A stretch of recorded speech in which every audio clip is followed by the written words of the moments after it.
7:10 in the morning, and want to welcome on board the brothers in studio. Always thinking of Brother Bobby and also wishing him well, but want to welcome on board, I'm going to try this, SHOPO Vice President and swimsuit model. Oh, yeah.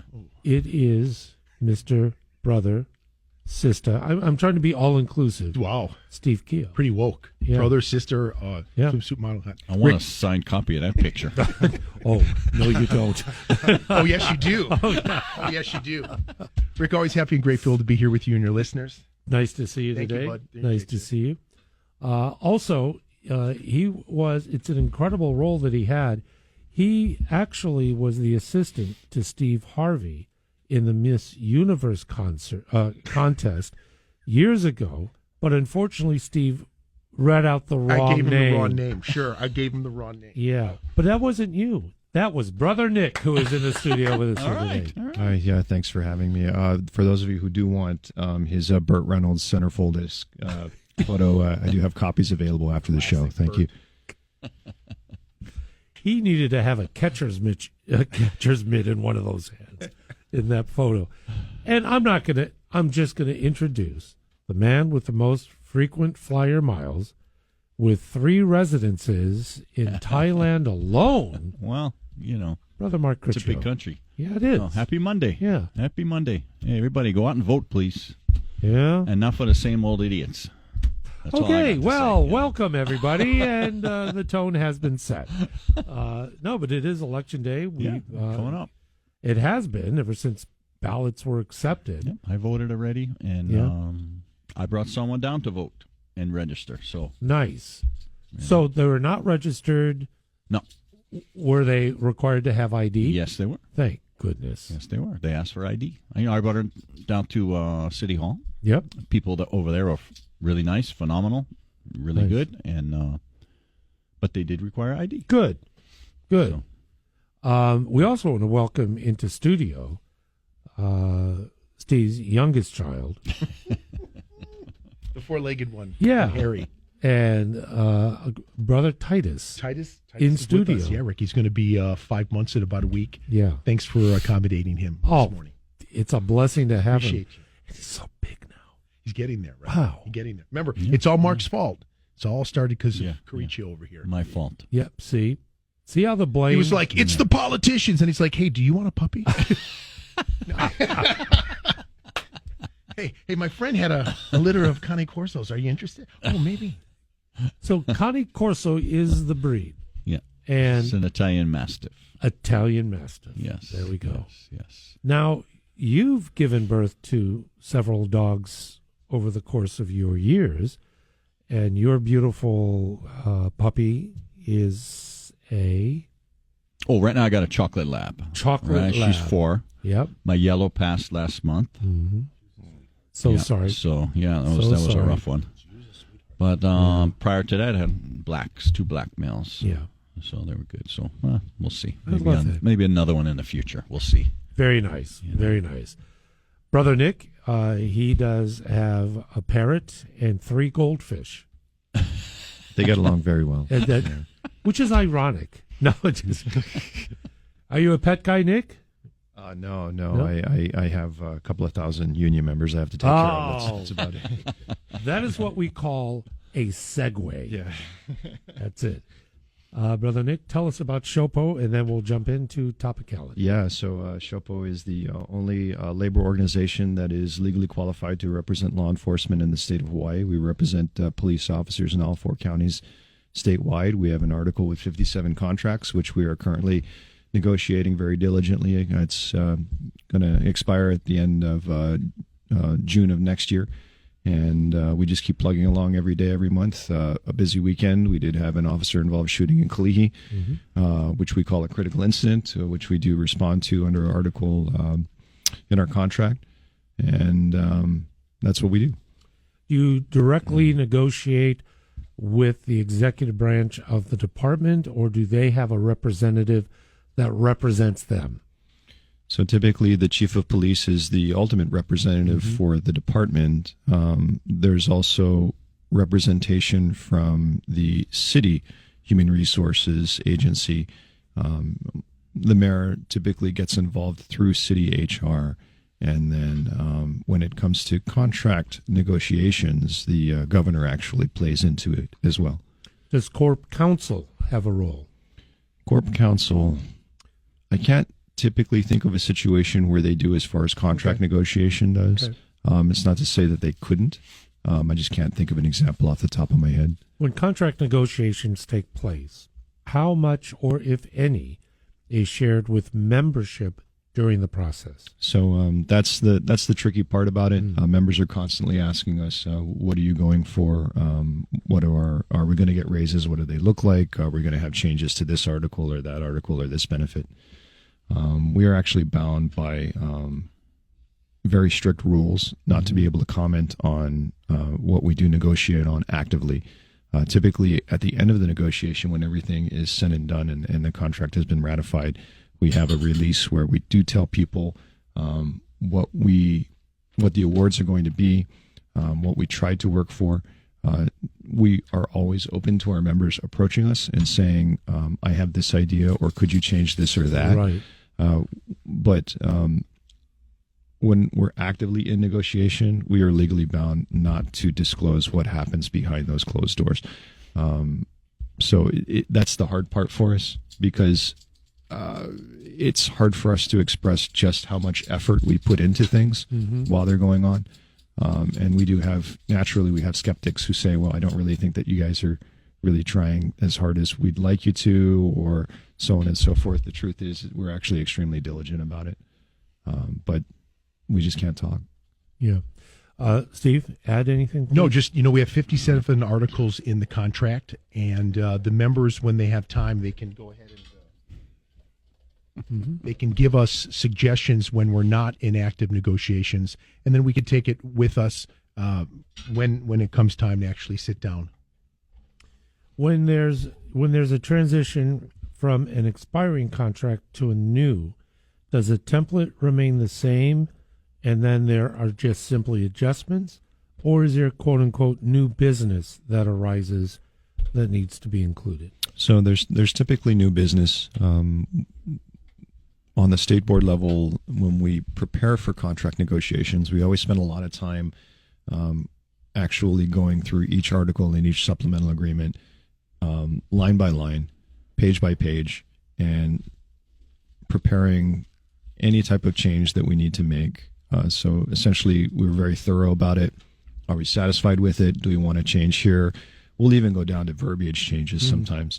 So essentially, the contract or the article may say exactly the same thing, but we just want to word it a little differently so it's a little more digestible for people. Okay.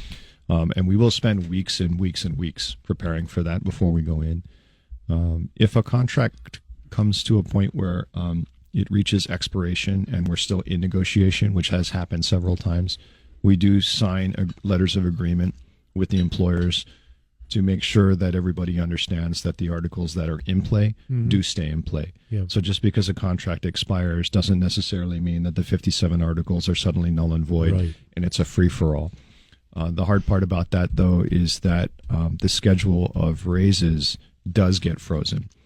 So that's a point that a lot of our members get really frustrated with, and that's understandable, right? Because they're used to raises on a very regular set schedule at regular predictable times throughout the course of the years, right? So when they're not getting that, the question becomes, when are you going to get a new contract? When will these raises or cost items come into effect again? And then if there is a period of time where we were negotiating past the expiration of the contract, are we going to get anything retroactive for that void that we experienced? Right. Mark, as a member, as an officer, and then elevated to role of major and beyond, what's your perspective on the process, and what was your experience as a member, and then on the flip side, as part of management? Well, as Nick and Steve were saying, one of the big things with the membership is when the contract expires, the money freezes, right? So guys that are, have a step movement or a small little race coming up, they're not going to get it until it's settled, right? And then what happens is you don't know if it's going to be retroed or not, right? And it's really, really frustrating, right? And then to Nick's point is they really can't explain what they're doing in negotiations, and it's kind of frustrating to the membership because they're like, well, what are they doing? But they can't tell them. It's just they're bound by law, right, to do that. So, and in a lot of cases, people will look at the city and say, well, why should they settle on time? Because they're making money on us, right? If they don't settle on time, they're not paying us on time, and if we don't get retro, the city makes out. Mm-hmm. So let's say they give us a 2.5% raise. Well, they ate it up in the monies that we were entitled to anyway, Right. Yeah. So I think, in my 31-year career, the contract was settled on time once. Over 3 decades. Yes. When I was in. Goodness. I remember one time it was settled on time. We were just shocked, like, wow, right? So, and it's, it's a negotiating thing. It's a ploy with the city. They don't want to pay the money out. But, you get all these politicians out there, oh, yeah, we support the police. We support the police. Well, if you do, settle the damn contract on time. Let these guys get their pay on time. During those numerous times, were you retroed with pay? Some no, some yes. It depends on the negotiations, right? So yeah.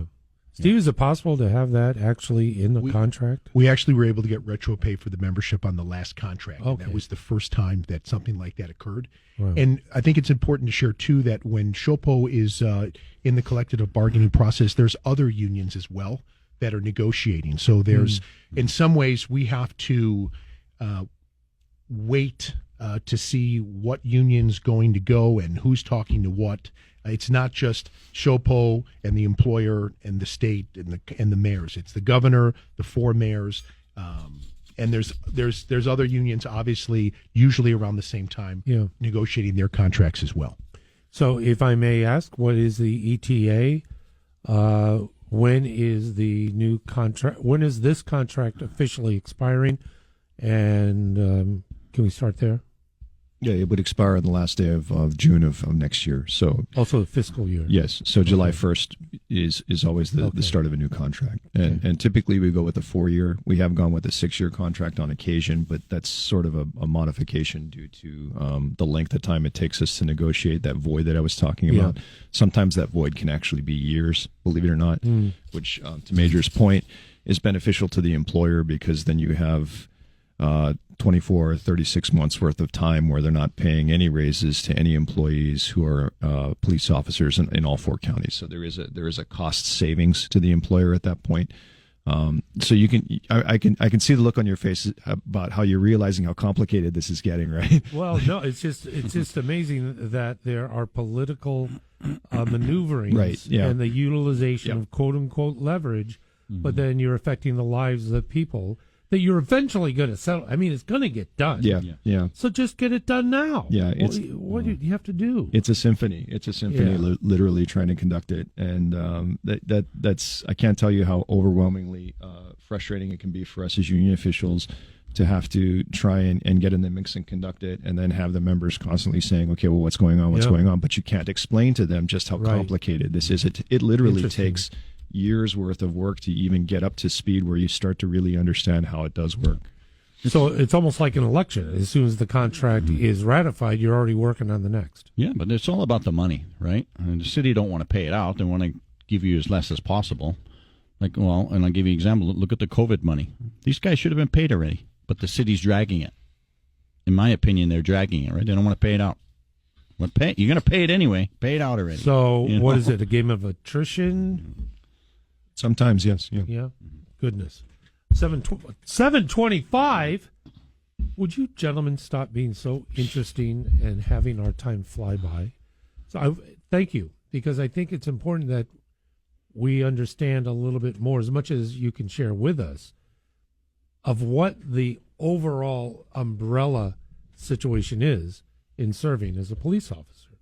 And when you have all of this in the background that comes to the foreground, on top. Now, there is a story, and we'll refer to some of the headlines that we've had.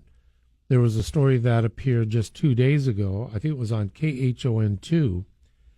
And the headline was More HPD Officers Training to Help with Mental Health Issues. And I saw the package, and I thought it was well done.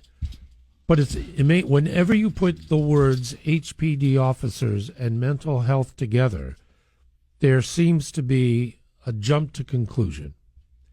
And then if it's a headline news, then, oh boy, are police, are they okay? I mean, are they able to do their job? So I don't want that to be a conclusion, but I would like it to be an acknowledgement and participation from officers that are pursuing a little bit of help. So I just want to get your take on that headline, on that story, and what the reality is behind officers seeking out, where do they seek, and how do they receive assistance in that capacity. Sure, Rick. Let me navigate it two ways, Rick. Sure. Within the department, if officers feel they need to discuss or they need to have conversations, they have access to counseling and mental health. There's also peer support, so there's ways to navigate that. The second way that I thought maybe that headline was going is when officers get additional training when they're on the street to assist those that may be having a mental health crisis, like let's say some of our homeless population and stuff like that. And that just basically is officers that are given 40 hours of training into maybe identifying the physical manifestations of a mental health crisis. And if they can do that, give updates to the mental health professionals that we will call via the telephone to get some assistance. And also, the key thing is when someone's having a mental health crisis, Rick, I went through the program, de-escalation is essential. There are certain things that you don't want to do or certain things you can do to try to mitigate this event. And the main thing is we want to make sure that the individual having the event is kept as safe as possible. And then during that event, nobody in the community is harmed or cops that respond to the scene. Yeah.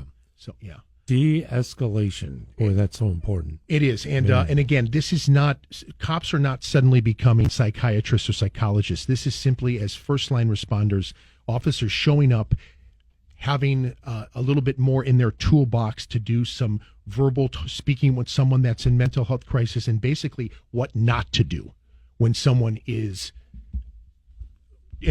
person out of their mind, having a serious moment that could go violent, could be manic. We don't want them running into the street, attacking us, that kind of thing. Yeah.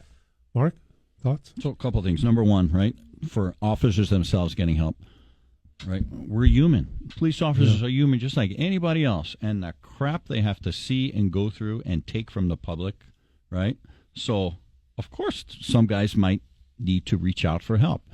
The police department has a lot of help for them, right? Okay. They got peer support. They have the psychologists, right? So they have avenues they could go to take care of themselves.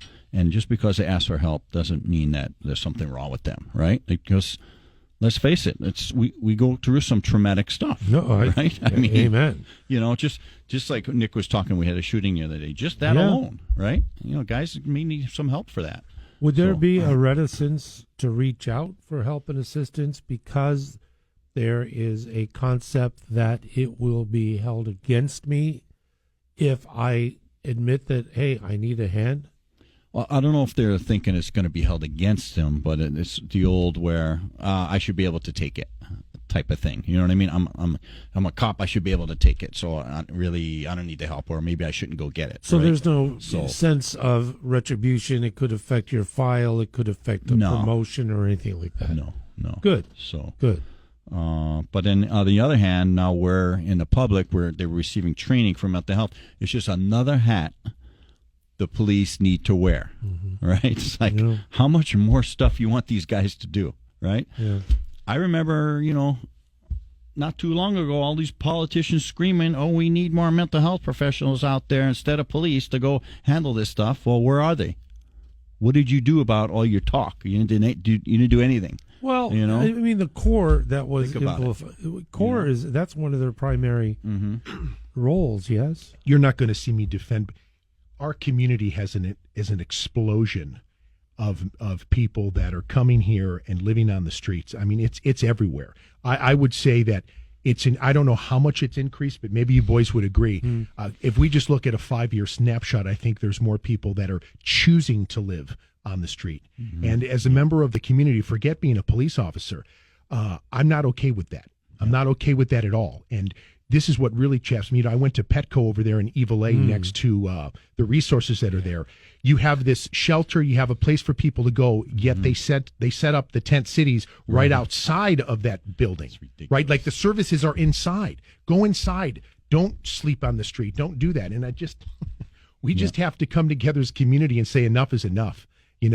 If you want to live this lifestyle, but not at the expense of my lifestyle. You follow what I'm saying? I want to use a park. I heard you guys talking about burgers earlier.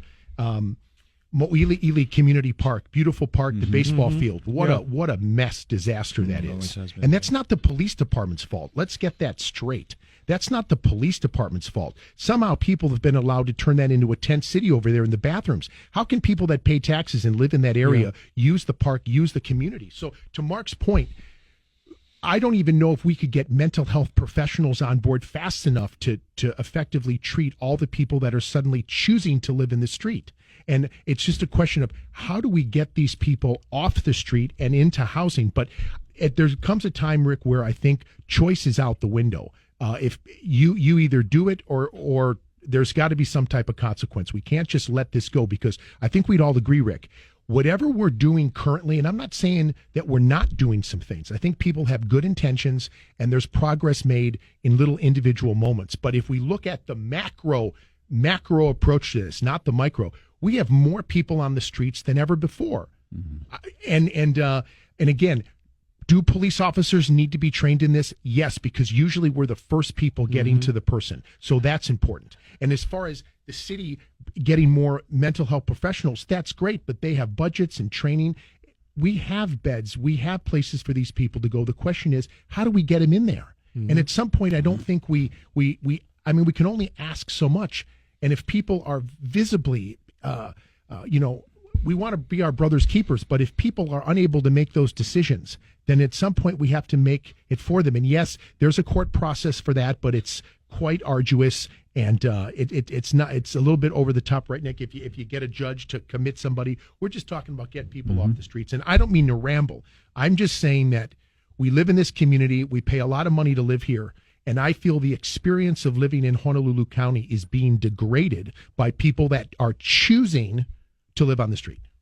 It is 7:33 in the morning. News Radio 830 KHVH. It is the SHOPO Hour. Welcome back. It is the SHOPO Hour on News Radio 830 KHVH. Thank you very much for choosing us in the morning. We're going to have some time together in the next hour, have conversations about topicality and more. In the meantime, though, for fellas, we do want to welcome on board Brett, who is joining us out in Eva Beach. And Brett, I want to thank you very much for your call. A very good morning, Brett. Aloha to you. Aloha, Rick. Aloha, gentlemen.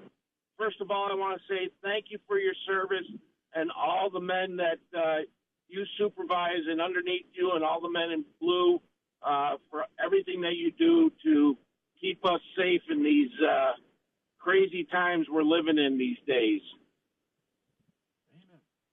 Amen. Thank you, Brett.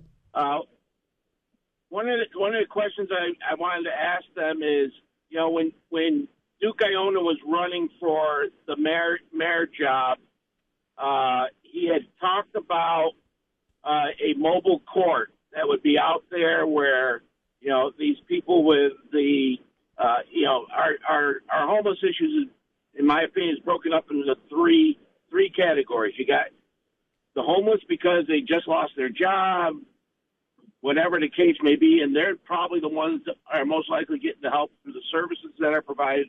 But then you got your mental health issues and your drug issues that are the other two legs of the homeless issue. But I think Duke's idea of having a mobile court where you can take those people that need the help and that aren't willing to do it and get that court order. And I was just curious if the boys in blue there thought that would be a good idea, or at least a start to help with the issue. Brett, thank you very much for the call. I believe that was proposed when he was a candidate for governor. But nonetheless, as a former judge, that would be Duke. Mark?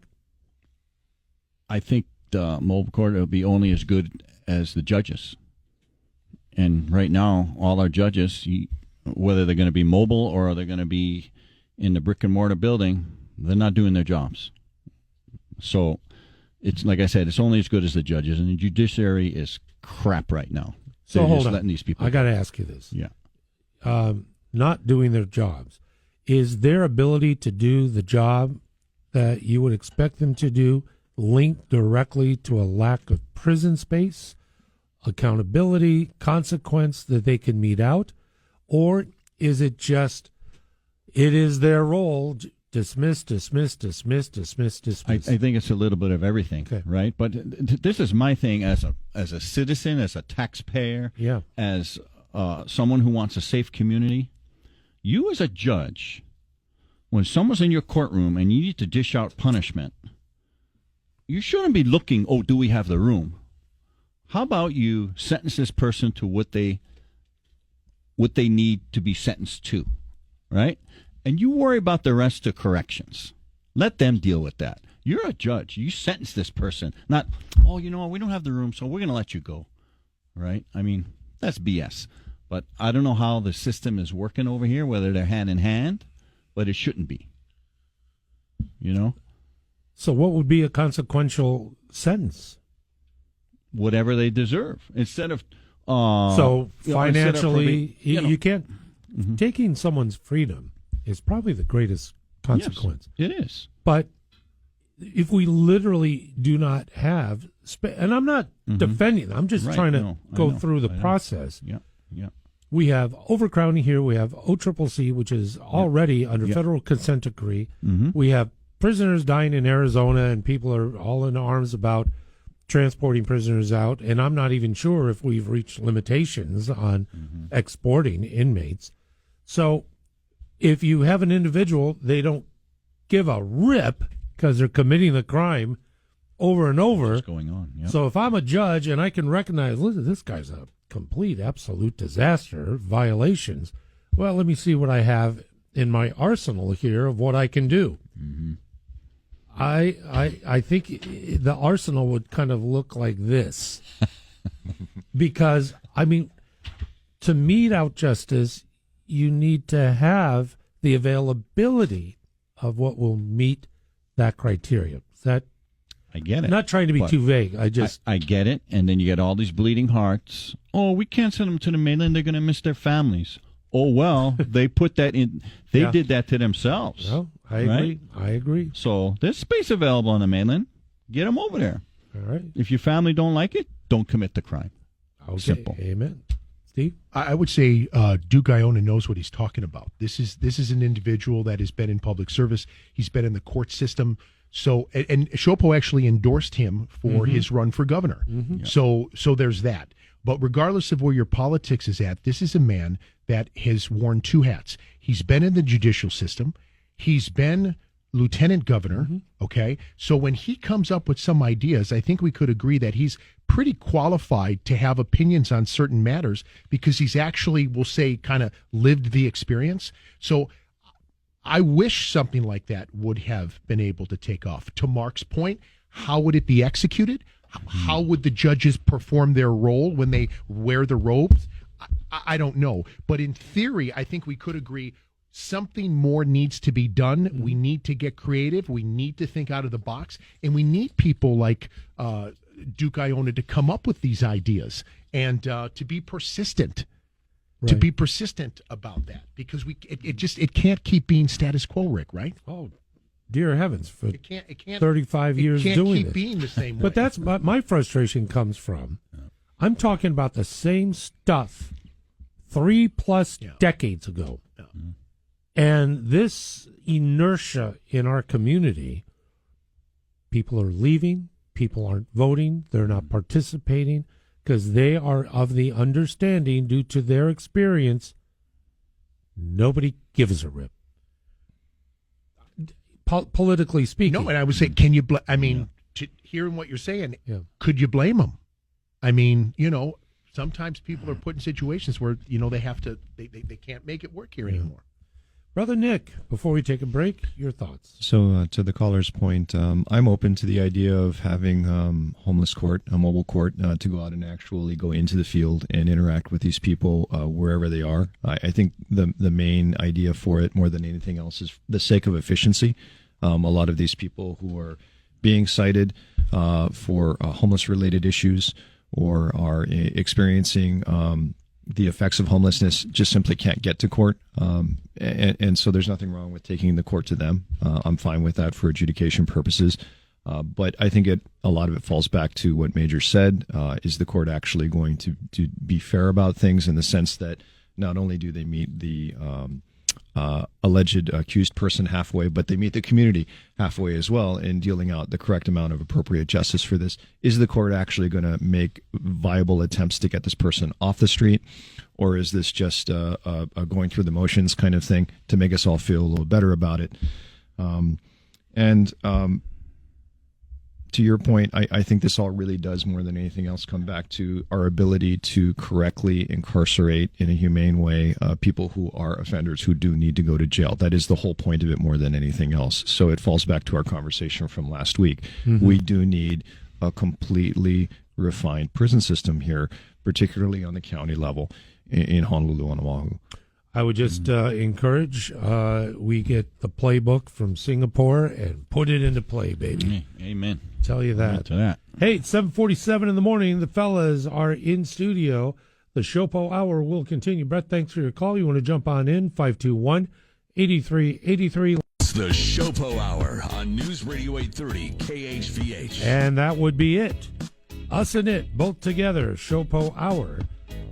With Brother Steve, Brother Nick, Brother Mark, nephew Titus. I'm not sure what the family tree says here, but I want to thank you for the conversation up to this point, and we're like 8 minutes away.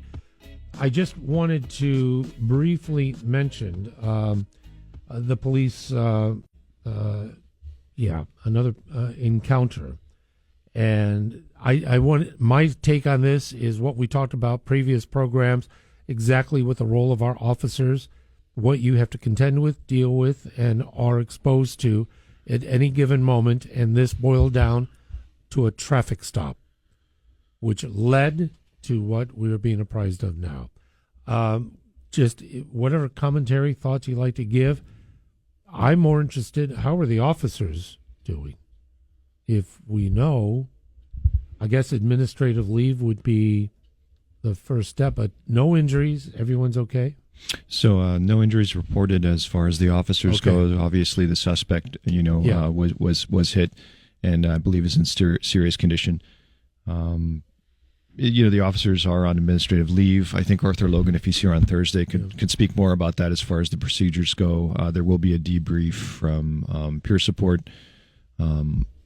And we wish the officers the best in their downtime as they're mentally recuperating from this situation, which is extremely stressful. I want to make it a point to say that it's not just stressful in the sense that, the officers risk their lives, but I have been to several critical incidents where officers actually do feel a sense of remorse for almost taking a life or having to take a life. Yeah. And that's a very human reaction. Police officers are human in that respect. We're trained to be proactive and reactive, but at the same time, a measure of us do feel bad for having to use that force at times, and that's a human trait, and it's normal.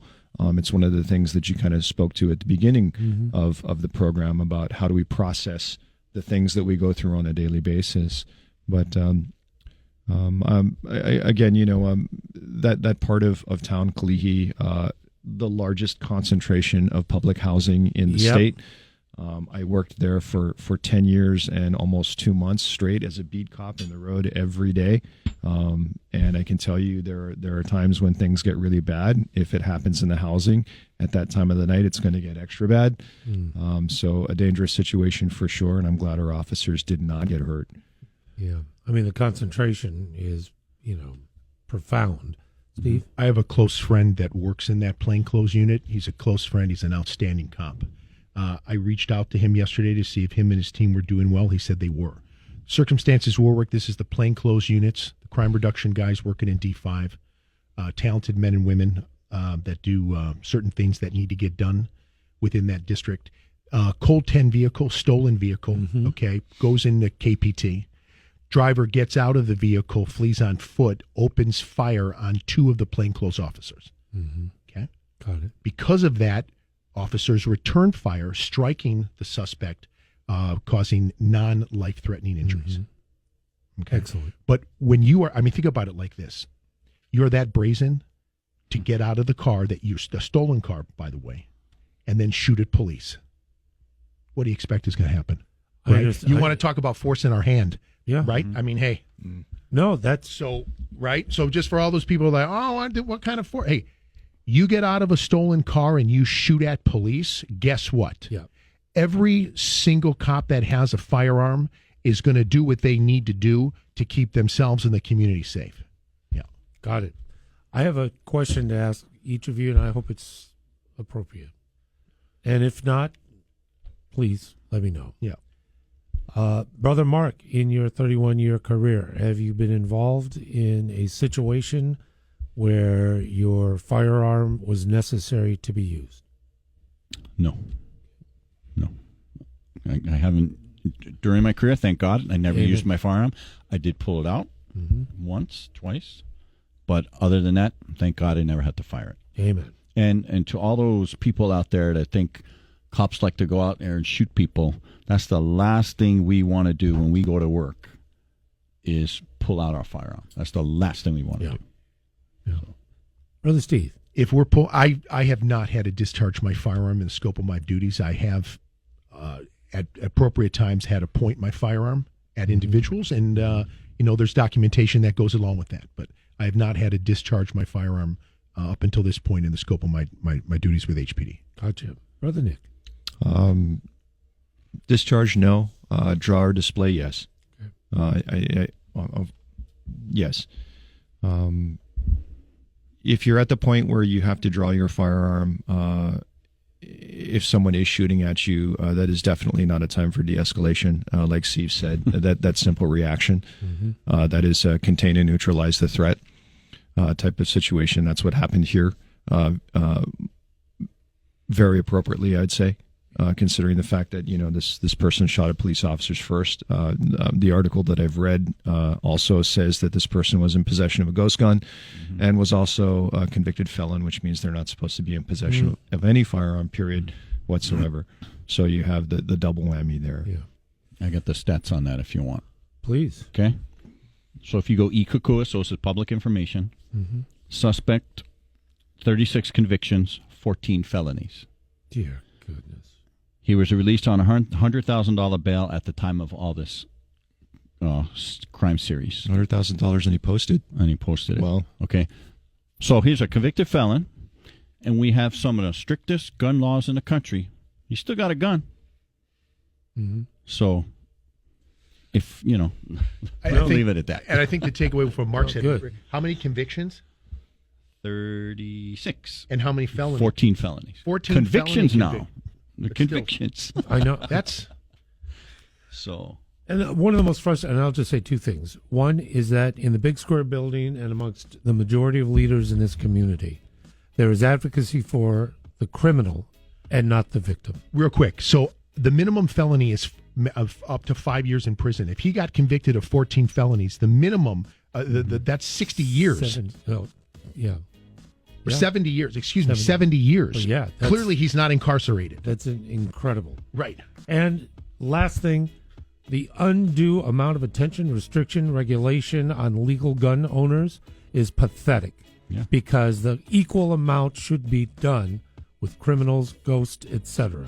Ramp it up.